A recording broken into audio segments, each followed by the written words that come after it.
ဒီနေရာမှာဘာတွေဖြစ်နေရလဲဆိုပြီးဝန်ဘင်းကသိကျင်တယ်ဆိုပြီးမေးလိုက်တဲ့အတွက်တာကျူးကသူ့ကိုကူညီတာအတွက်လူပဲတက်ပေးရတာဖြစ်ဖြစ်တခြားမျိုးကိုပစ္စည်းသွားဖို့ခိုင်းမယ်ဆိုပြီးထင်မိကြောင်းသူကပြောပြနေခဲ့ပါတယ်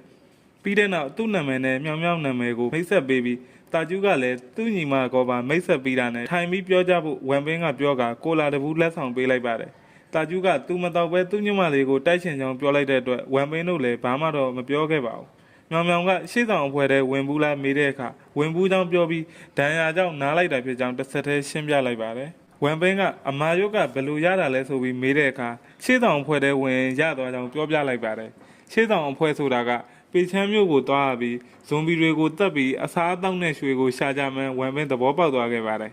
်ပေချမ်းမျိုးမှာဇွန်ဘီတွေကတသန်းကျော်လောက်ရှိပြီးအားလုံးကိုချောင်းမြောင်းတိုက်ခိုက်ကကျင်းရဲနဲ့သူ့ရဲ့အပေါင်းပါတွေအတွက်ရှာပေးရမှန်းတာကျူးကပြန်ပြောပြလိုက်ပါတယ်နောက်ပြီးအစားအစာထက်ရွှေကပိုအဓိကရှားကြောင်းပြောတဲ့အတွက်ဝန်ဘင်းလည်းအံ့ဩသောက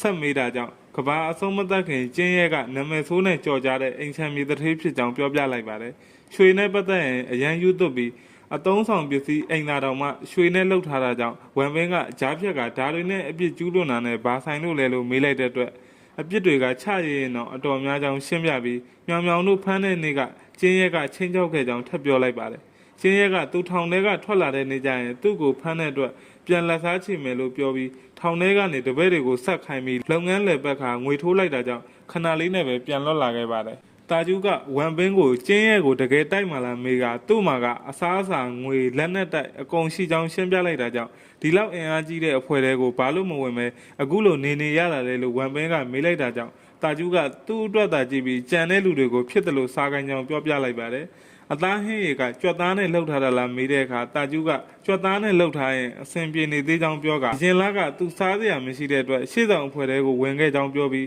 းအဲ့ကြမှာသူနားလဲသွားကြောင်းပြောပြလိုက်ပါတယ်ရှေ့ဆောင်အဖွဲ့ရဲ့တောင်ကအရှိကနေငားကလှုပ်ပေးပြီးဇွန်ဘီတွေရဲ့ရှင်သေးပင်ကိုမြားခေါ်ရတာပဲဖြစ်ပါတယ်မြားခေါ်ပြီးအာယုံလွှဲပြီးတော့ခေါင်းဆောင်ပိုင်းတွေကရွှေကိုဝင်ရှာကြောင်းပြောလိုက်တာကြောင့်ရှင်သေးပင်ကဘလို့ဟာကြီးလဲဆိုကအံ့ဩပြီးမေးလိုက်ပါတယ်ရှင်သေးပြင်ကတာမန်ဇုံဘီတွေထက်ကြီးပြီးအမြန်သွားနိုင်ကြောင်းရှင်းပြကအဲ့တုန်းကတာကျူးက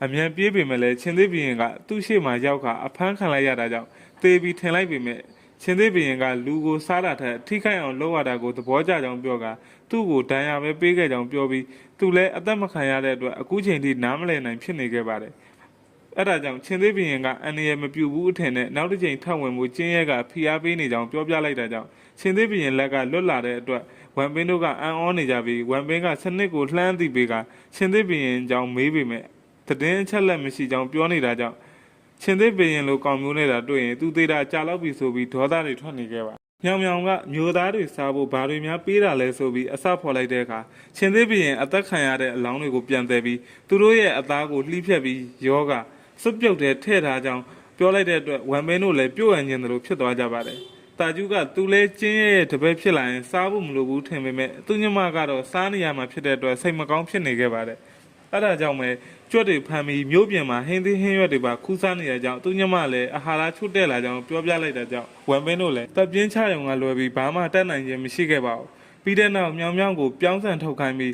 စံပြုတ်လောက်ခိုင်းလိုက်ပါတယ်တာကျူးကပြောင်းဆန်ရှိတာလားဆိုပြီးအံ့ဩနေတာကြောင့်တခြားစားစရာတွေပါရှိကြောင်းပြောကတကြားပါထုတ်ပေးလိုက်တာကြောင့်တာကျူးကဘယ်နေရာကရတာလဲဆိုကတွေးနေခဲ့ချိန်သူ့ကိုအစားအစာတွေပေးရင်ကျင်းရဲကိုဖြည့်ရှင်းဖို့ကူညီပေးမှလားမေးတဲ့အခါအသက်ပါပေးပြီးကူညီပေးမယ်လို့တာကျူးကပြောလိုက်ပါတယ်ဝန်ဘင်းကသူ့ညမကိုအန်ရယ်ကင်းတဲ့နေရာကိုအရင်ဆုံးပို့ပေးပါမယ်ပြောလိုက်ပြီးသူ့အကြံကိုပြောပြလိုက်တာကြောင့်ညနေပိုင်းတာကျူးလည်းသူ့ညမကိုဂုံးပိုးကဟင်းရွက်ရှာထွက်လာပြီးအဆောင်တွေလည်းတကားဖွင့်ပေးလိုက်ပါတယ်အဆောင်တွေကပေချမ်းမြို့ကိုသွားရင်သူ့အကျွေးကြေမှာဖြစ်ပြီးမပြန်လာရင်တော့သူ့ညမအသိမ်းခံရမယ့်အကြောင်းပြောနေတာကိုနားထဲမှာကြားရောက်ပြီးတာကျူးတယောက်စိတ်မကောင်းဖြစ်နေခဲ့ပါတယ်ဒီလိုနဲ့ညအချိန်မှာဝန်ဘင်းပြောတဲ့နေရာကိုရောက်လာချိန်ရှောင်းရွက်ကတနက်နဲ့ချိန်ပြီးမလုံနဲ့ပြောကဘာလာလောက်တာလဲမေးနေတာကြောင့်ဝန်ဘင်းကလာကိုင်းကြောင်ပြောကဖုံးကိုလည်းပေးလိုက်ပါတယ်ဖုံးထဲကစာကိုဖတ်ပြီးရှောင်းရွက်လည်းနားလဲသွားကတာကျူးကိုခေါ်သွားလိုက်ပါတယ်ဘန်ကားတဲ့ခေါ်ကစိတ်ကူပေးလိုက်ပြီးတာကျူးညမလည်းတက်တာသွားတာကြောင့်ကျေးဇူးတင်ကြောင်းပြောကညီမကိုကြောပိုးပြီးပြန်ဝင်လာခဲ့ပါတယ်ရှောင်းရွက်လည်းဝန်ဘင်းစီရောက်တဲ့အခါအရန်တော့တာပဲဆိုပြီးချီကျူးနေပြီး